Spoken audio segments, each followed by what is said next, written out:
Hey guys, it's Lisa from the Canadian Homeschooler. Today I thought I would come in here and chat about how much it actually costs to homeschool, or what are the costs behind homeschooling. So what exactly is included in the cost depends on what you decide to do as a family. There are lots of things that can be included in homeschooling that can have a cost, such as any music lessons that you do, the decisions about what curriculum you try to use, all your supplies, any programs that you participate in outside of the homeschooling adventure, lots of potential things that could cost you money. Now, I've never had my kids in the school system, so I don't know if I can adequately compare the price challenges between the two of them. I do know that my friends who have had kids in public school say that it's pretty expensive because there's things that they have to include and pay for, and there's fundraisers and all kinds of things throughout the year. So I know that it can be quite costly to send your kids to school, but is it going to be the same when you're homeschooling?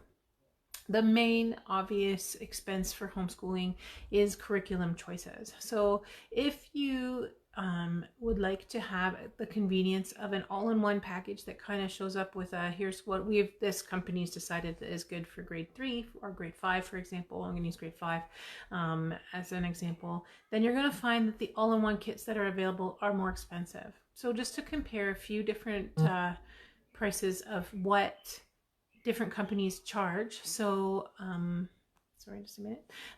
What different companies charge, you'll find that places like Alpha Omega Publishing, their grade 5 kit's about $350 US. Then the Oak Meadow is about $575, $600 US for a complete package.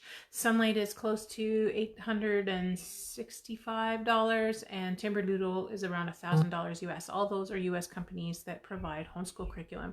So if you decide you want the all-in-one package to try and get it all together at once, that's where you're going to run about prices. Now, not all of those include math either. Sometimes some of those companies require you to have your own math on the side, so just be prepared for that. But the thing is that you don't have to go with the complete package for grade 5. You can mix and match and choose different products and companies and services that are going to be more cost efficient and more geared towards your individual child's needs, because maybe they're not at the same level in grade 5 math as they are in their language, for example. So you can mix and match programs that fit, and then you can decide the price range that you can do within them. Now, I often say to people, the question you should ask isn't how much does it cost, but more what can we afford? What can we afford to pay for homeschooling? So if you have an idea of what kind of financial ability you have, it makes it easier to decide what you can use for your homeschooling. Now, I will say our family has had the ups and the downs. There was a huge chunk of period of time where a family was actually below the poverty line. We were living in geared to income housing, and we weren't able to put food on the table, so we had to go from the food bank. At that point, I couldn't spend anything on homeschool curriculum. So yes, you can homeschool for free, but I'll tell you from my experience that if you choose to homeschool for free, you generally pay for it in another way, such as printing. Printing becomes a good heavy cost at times, as well as time that you have to put into it, prep work, or just research time, or searching for resources. So in general, yes, you can resource for free. Yes, you can homeschool for free, but you pay in a different way, time and printing being the big one. Now, there are some programs out there. There's one called Easy Peasy, which is all-in-one homeschool. There is Ambleside Online, which uses a Charlotte Mason style approach. And there's one called Discovery K-12, which is also free, but it really focuses more on a traditional approach to schooling. So it's got a list every day and you do the work and that kind of thing. So there are some free ones that are already put together that you can use if you would like to as well, just as examples of what you can do. Now that our family is a little more financially stable, we are able to put money into buying curriculum, and I kind of have a general idea of how much I can afford to spend every year if I want to spend every year. But I just thought I would give you some tips on how to save some money, because let's face it, as Canadians, not only are we struggling with the fact that most of the curriculum that's available seems to be US based, So we have to deal with that exchange rate if we buy from the States, or when they come to Canada, we also have to deal with the changes. Some of the companies in Canada, their prices seem higher, but that's because they have to make up for that exchange rate on their own purchases. So it feels like it's more expensive to us, even though it's not always. Plus the cost of shipping is ridiculous no matter whether you get it from Canada or the US. So some of our expenses are pretty high.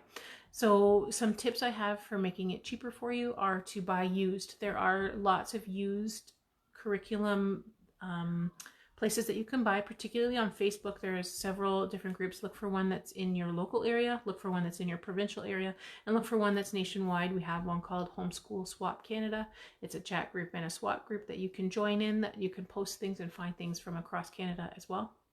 If you buy used, I do want to make sure that you're aware that not every curriculum is able to be resold. So you need to make sure that you're following the guidelines from the actual publisher, so that you're not taking something that shouldn't be, that you're not trying to buy or sell something that was illegal to buy or sell. Okay, some of them come with special codes or things that need to be used only once. And so if you get a copy of something, you may not be able to access certain sections of the curriculum or any of the extra bonuses or any of that. So make sure you pay attention to what the rules are for the publishers before you buy something used. Now, the other option is to buy digital. Digital means that you have it all on your computer. You don't need to buy an actual physical copy, which saves you a ton of money in exchange rate. But often the digital products also provide you with instant access, and they're often cheaper than buying the printed counterparts. So another option is to buy a digital resource. Reusing things is a fantastic way. So if you have your several children, make sure that you buy something that you might be able to use all the way down through the line as you work through it with the kids. If you can find a product that will be reusable or resellable, that will be a benefit for you in your budgeting expenses. Make sure you look for sales. I know that that's something that probably goes without saying, but if you find a curriculum that works for you, keep an eye out for sales that are out and about. Generally, sales from publishers usually happen in the spring, summer, back to school-ish time. Not always, but that's when you see most of the publishers putting their stuff on sale and stores putting things on sale. Usually that's because in the spring there is conference season. That's when people often buy their resources for the following year. So stores will often provide things like free shipping you can order and then pick it up at the conferences if they have any live events. So that's one option. The other thing too is if you're going to buy something from the States and you know some of your local friends are going to buy from the same company, if you guys go together, team up, and you buy stuff as a group, you can save on shipping that way, because often a huge package of things is better cost efficiency for shipping, and you can divide it up amongst yourselves. Remember, the most important part is that you are not obligated to buy the expensive stuff. Don't feel pressured because 3 people have said this is the best curriculum that worked for us. I know it's really expensive, but I think you should get it. You don't have to copy anybody else's ideas, because you need to just pick the thing that's right for your family within the budget that works for you. If you have any questions about cost or about how much you can afford or figuring out a budget that will work for your family, don't forget to include all the things that are extras that you want to add in. Remember that you have to pick what's going to work for your family. If you have any questions, feel free to post them underneath this around whatever the comment section is, and feel free to have a conversation, and we'll see if we can help you figure out what might be in your budget. All right, so have a great day, everybody.